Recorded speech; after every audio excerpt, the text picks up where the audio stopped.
할렐루야. 오늘도 하나님 앞에 바로 서는 복된 주일 되시는 귀한 은혜가 있기를 먼저 주님의 이름으로 간절히 축원합니다. 오늘 말씀의 제목은 십자가를 따르는 삶, 십자가를 따르는 삶입니다. 오늘 본문은 예수님의 고난 받으심과 모욕 받으심, 그리고 예수님을 매달고 조롱하는 자들의 추악함이 나타나는 그런 예수님께서 십자가에 돌아가시는 장면입니다. 이 장면에서 놓치기 쉬운 것이 하나 있는데 그것은 바로 성부 하나님의 침묵입니다. 예수님을 십자가에 못 박고 조롱하는 이들이 예수님의 메시아 되심을 부인하고 조롱하는 것은 성부 하나님께 대한 모독이기도 합니다.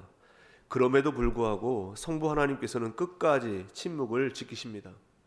이런 장면이 우리에게 의미하는 것은 십자가 사건을 놓고 등장하는 베드로나 가룟 유다, 빌라도, 로마 병정들과 성부 하나님에 대한 극적인 대조를 보여주고 있는 것입니다.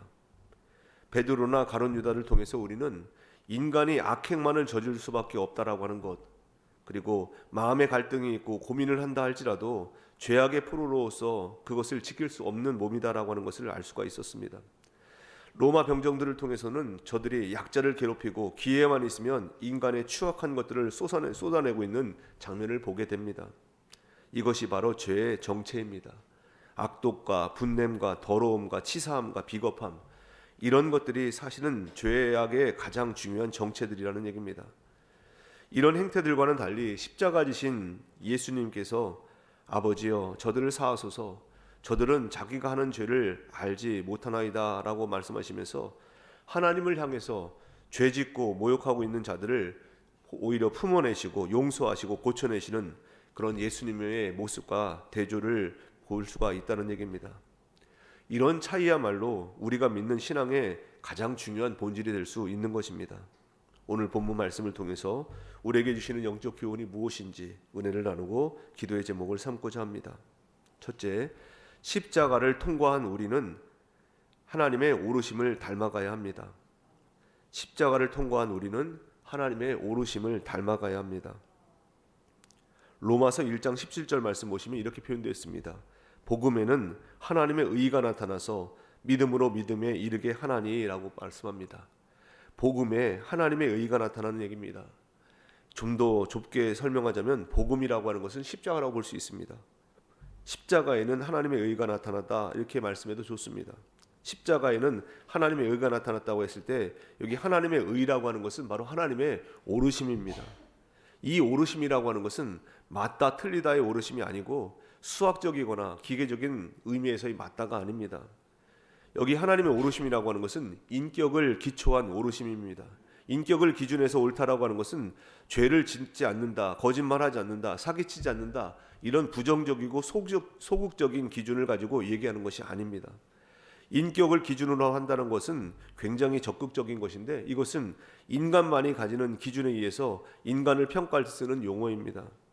인간이 인간에 대해서 항복할 때 인격적이라고 하는 기준에서 가지는 바 고귀한 경지를 가지고서 인간은 항복을 합니다. 다른 말로 하면 포용력이나 이해력이나 용서나 관용, 기다려줌, 이해함, 이런 것들을 가지고 인간을 평가할 때 항복할 만한 그런 내용을 내놓는다는 얘기입니다. 본문에 나오는 모욕하는 군사들, 이 무지한 백성들, 타락한 지도자들을 위해서 예수님 어떻게 하셨습니까? 예수님께서 저들을 정죄하신 것이 아니라 예수님께서 십자가를 지시고 하나님께서 그 죽음의 사건에 대해서 지금 감수하시고 감내하시고 침묵하신다는 얘기입니다. 여기에 하나님 되시는 높으심이 있다는 얘기입니다. 오래 참으시고 넉넉한 사랑을 가지시고 자비와 긍휼을 베푸시는 그런 모든 모습 앞에서 우리는 항복하게 되는 것입니다. 이런 차원에서 기독교 신앙의 가장 중요한 내용들은 더럽고 야비하고 악한 것으로부터 거룩함으로의 전환을 이룬 것, 이것이 바로 기독교의 중요한 내용입니다. 이것을 다른 말로 구원이라고 하는 것입니다. 우리가 예수 믿고 안 믿고의 차이를 무엇을 가지고 대조하느냐를 비교하는 것은 신앙생활에서 중요한 요소가 됩니다. 우리는 흔히 예전에는 나를 위해서 살았고 쓸데없는 것을 위해 살았지만 이제는 주님을 위해 살고 십자가 군병되어서 전도도 하고 순교도 하고 행하는 모든 일들, 이렇게 자꾸만 신앙적인 모습을 행하는 것으로만 보고 있는데 그것이 정답은 아닙니다. 오히려 우리는 그것보다 더 본질적이어야만 합니다. 본질적이라는 것은 우리의 마음에 악한 것, 더러운 것을 다 끊어버리고 이제는 거룩한 것, 선과 겸손과 자비와 은총, 이런 용서, 이런 것들로 우리의 삶을 움직이는 것, 이것이 바로 구원이라는 얘기입니다. 마태복음 5장에 나오는 원수를 사랑하고 핍박하는 자를 위해서 기도하라라는 말씀, 그 뒤에 나오는 말씀이 무엇입니까? 이같이 한즉 하늘에 계신 너희 아버지의 아들이 되리니 라고 말씀합니다. 우리를 죄와 사망에서 꺼내신 하나님께서 우리를 위해서 예수 그리스도 십자가를 보내시고 십자가에 매다시는 그 하나님의 풍성함, 그 은혜, 그것으로 우리를 초대하고 있다는 얘기입니다. 구체적으로 그것은 원수를 사랑하는 것이고 우리를 핍박하는 자를 위해서 기도하는 것, 이것이 바로 하나님의 풍성하심에 초대하는 우리의 모습이 되는 것입니다. 그와 같이 해야 우리가 하나님의 아들이 되는 것입니다. 이것이 바로 구원임을 오늘 주일 보내시면서 기억하는 우리의 모습이 되기를 간절히 원합니다. 둘째, 구원받은 백성다운 변화가 있어야 합니다. 구원받은 백성다운 변화가 있어야 합니다. 구원이 무엇인가를 우리는 주일 예배를 드리면서도 물어봐야 합니다. 구원이 무엇인지 확인해야 되고 제3자에게, 남에게, 우리 이웃에게, 우리 성도들에게, 우리 가족에게 우리는 구원받은 자로서 하나님의 백성이라고 하는 이름으로 존재하고 있는지를 돌아보라는 얘기입니다.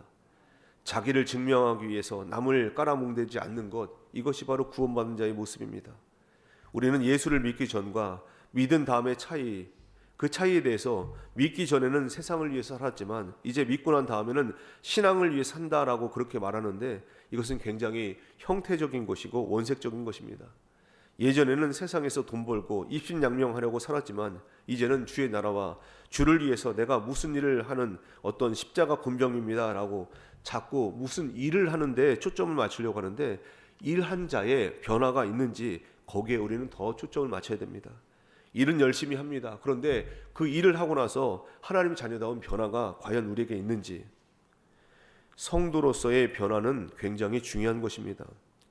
우리가 예수 믿고 구원의 감격과 주님을 향한 열심이 있는 것 때문에 우리가 도대체 무엇을 하나님 앞에 나와서 예배하면서 요구하는지를 돌아보십시오.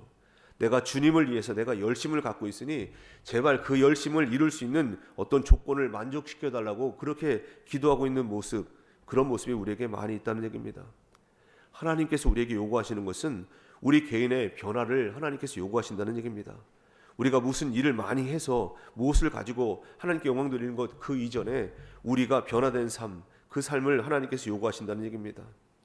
우리는 나 잘난 맛에 살았고 나 잘났다는 것을 증명하기 위해서 주변 사람을 죽였던 모습이 과거의 옛사람의 모습이었습니다.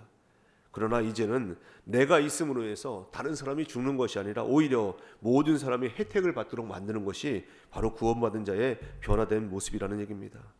이것이 바로 십자가 사건에서 나타난 하나님의 모습이고 하나님의 자녀로 부르고 있는 십자가 사건에서 이미 극명하게 드러나고 있는 것입니다.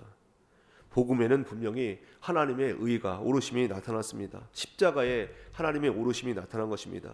십자가에는 하나님다우신 이 모든 것들이 드러났습니다. 그래서 구원받은 성도의 변화는 하나님 아버지 없이는, 우리가 하나님을 아버지라 부를 때 그 하나님 없이는 절대로 흉내낼 수가 없는 것입니다. 하나님을 아버지로 부르면 하나님의 아들이 됩니다. 이방인은 도대체 어떤 것입니까? 이방인은 하나님을 아버지로 섬기지 않는 자들, 하나님 없는 자들이 바로 이방인입니다. 그러나 우리는 하나님을 아버지로 둔 자들로서 우리의 삶에 하나님은 어떤 하나님인가를 고백하시기 바랍니다. 어떤 하나님인가를 내가 고백하고 있는가? 예수 그리스도를 십자가에 달려 죽게 하셨지만 거기서도 침묵하시는 하나님, 모든 몰지각한 행동들, 모욕적인 행동들을 감내하시는 하나님, 포용하시는 하나님, 용서하시는 하나님, 그 하나님이 바로 우리가 믿는 하나님이신 것입니다. 우리를 고쳐내사 하나님 되심을 증명하시는 그 하나님, 이 하나님을 우리가 아버지로 부르고 있는 것입니다. 구원받은 백성의 변화가 오늘 복된 주일을 보내면서 나에게 펼쳐지고 있는지, 행동 이전에 변화된 삶으로 오늘 우리의 모습이 점검되고 있는지를 돌아보는 복된 주일 되기를 간절히 원합니다.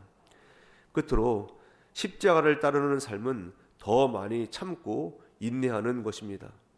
십자가를 따르는 삶은 더 많이 참고 인내하는 것입니다. 로마서 15장 7절 말씀해 보시면 이러므로 그리스도께서 우리를 받아 하나님께 영광을 돌리심과 같이 너희도 서로 받으라 라고 말씀합니다. 여기 받는다라고 하는 것 한마디로 표현하면 용서하는 겁니다. 하나님께서 무엇으로 영광을 받고 어떻게 의를 나타내셨는가? 용서하심으로 나타나셨다라는 것입니다. 우리가 살면서 만나는 가장 중요한 신앙적인 환경은 이웃과 얽히는 것입니다. 우리가 사는 동네에서 우리의 공동체, 직장, 또 우리 친척들, 혈연관계, 학연 이런 모든 집합체 거기에는 늘 우리를 힘들게 만드는 사람들이 있습니다. 마음에 안 드는 사람들이 꼭 있다는 얘기입니다. 그것을 참아내는 것이 바로 신앙입니다. 그래서 누구를 만나도 웃고 참고 자꾸 견뎌내는 것, 이것이 바로 신앙생활이라는 얘기입니다. 우리는 흔히 충고를 잘합니다. 그런데 돌아보면 충고를 상대방을 위해서 하고 있는지 나를 위해서 하고 있는지를 돌아보라는 얘기입니다. 보통은 자기가 답답해서 남에게 충고를 합니다. 자기 속상해서 충고를 한 다음부터는 절대로 그런 꼴을 내 앞에서 보이지 말라라고 그렇게 얘기를 합니다. 이것은 충고가 아니라 처형이 되는 것입니다. 신앙인에게서 가장 기본적인 문제가 되는 것입니다. 이것을 우리는 잘 해야 된다는 얘기입니다. 우리는 우리가 만나는 환경과 무대 거기에서 우리는 하나님 앞에 10명의 은혜로 부름받고 있다는 사실을 놓쳐서는 안 됩니다. 우리는 이웃을 사랑하도록 만들어준 존재입니다. 우리의 원수를 위해서 핍박하는 자를 위해서 기도하고 사랑하도록 버텨내도록 허락하신 것이 우리의 인생입니다. 그것이 바로 오늘 우리의 하루의 삶이라는 얘기입니다. 언제까지 도대체 그 일을 해야 됩니까? 하나님께서 우리를 부르실 때까지 그 일을 계속해서 해야 된다는 얘기입니다. 살아있는 동안에 그것을 버티는 것, 이것이 바로 신앙이고 그것이 바로 전도이고 그것이 바로 선교입니다. 이것이 우리의 책임이고 특권이라는 얘기입니다. 이것 때문에 예수님께서 십자가를 지었고 우리를 구원하신 것입니다. 이것이 성도된 존재의 인생이라는 것을 우리는 알아야 됩니다. 다른 사람과 비교할 것 없습니다. 자기 일 먼저 해야 됩니다. 각자 자기 일을 하시는 오늘 복된 주일 되기를 원합니다. 내가 오늘도 성가대로 또 봉사로 여러 가지 활동하면서 내가 다른 사람과 비교해서 다른 사람은 안 한다라고 하는 것을 지적하는 것이 아니라 내가 하나님의 자녀답게 오늘도 훈련받고 살고 있는지를 점검하라는 얘기입니다. 우리 모두의 삶이 각자가 자신을 책임지고 우리 각각이 하나님 앞에 함께 하시는 그 기적의 삶으로 부름받고 있다는 것을 확인하시고 오늘도 우리에게 중요하고도 중요한 이런 사실들을 신앙으로 잘 표현할 수 있는, 실천할 수 있는 우리의 모습이 되기를 간절히 원합니다. 우리 누구는 아무도 남에게 이 책임을 떠넘기지 말아야 됩니다. 각자의 책임을 잘 감당할 수 있어야 된다는 얘기입니다. 그런 의미에서 우리에게 오늘도 직분이 있고 우리에게 봉사의 영역이 있는 것입니다. 그것을 잘 감당하고 있는지 돌아보자는 얘기입니다. 오늘도 우리 스스로를 점검하시고 남을 판단하고 정죄하는 인생이 아니라 우리를 통해서 남 잘되게 만드는, 오늘도 우리가 드리는 예배가 우리를 통해서 더욱더 경외의 예배가 되는 그런 은혜의 자리로 우리를 부르셨다는 것을 기억하시고 오늘 복된 주일을 그런 은혜 가운데 보낼 수 있는 우리의 삶이 되기를 주님의 이름으로 간절히 축원합니다. 기도하겠습니다. 하나님 아버지, 은혜를 감사드립니다. 거룩하고 복된 주일 허락해 주시사 오늘도 새벽에 새벽제단으로 불러주셨사오니 감사드립니다. 주님 만나는 기쁨으로 이 주일을 시작하게 하셨사오니 오늘도 주신 말씀 마음에 깊이 새기고 오늘 말씀을 따라 살아가는 저희들 되게 하여 주시옵소서. 말씀과 삶이 일치되는 그런 예수님을 따르는 온전한 제자로 변화되는 저희들 되게 하여 주시옵소서. 감사함으로 각종 예물 성별해 드린 손길이 있사오니 기뻐 받아 주옵시며 온전한 치유와 안식을 경험하는 복된 삶 살아가게 하여 주시옵소서. 오늘도 저희들 합심해서 기도드립니다. 나라와 민족을 위해서, 세계 열방을 위해서, 교회와 가정을 위해 개인의 기도 제목과 중보기도 제목 가지고 간절히 기도드립니다. 하나님의 응답의 약속을 소망으로 붙잡고 기도할 때 대한민국을 하나님의 자비하심 속에 덮어주시고 모든 영역이 온전히 회복될 수 있도록 역사하여 주시옵소서. 오늘도 드려지는 모든 예배를 살려주시고 하나님의 풍성한 은혜가 오늘도 주의 제단에서 흘러넘칠 수 있도록 역사하여 주시옵소서. 기도하시는 한 분 한 분 갑절의 은혜를 부어주시사 풍파많은 세상을 이기고 남는 그런 모든 위기를 극복하는 전화위복의 은혜를 체험하는 저희들 되게 하여 주시옵소서. 육신과 마음의 질병으로 고생하는 이들 치유하여 주시고 고난이 기적으로 바뀌는 새로운 영적 질서를 체험하게 하여 주시옵소서. 복된 주일, 광림의 온 교우들 주일 예배를 드리며 주님 앞에 엎드려 나갈 때 죄를 등지고 축복과 은혜의 삶에 집중하는 복된 인생으로 변화되게 하여 주시옵소서. 이른 새벽부터 찬양 맡은 제사장의 직분을 충성되이 감당하는 미가엘 성가들을 축복하여 주시사 하나님을 기쁘시게 하는 복된 평생이 되게 하여 주시옵소서. 오늘도 저희에게 감사 감격의 자리로 인도하여 주시고 굴곡진 환경과 처지를 뛰어넘는 갑절의 소망을 부어주셔서 행복한 아침과 감사한 저녁의 삶을 살도록 은혜 위에 은혜를 부어주시는 우리 주님 예수 그리스도의 이름으로 감사하며 간절히 기도드리옵나이다. 아멘.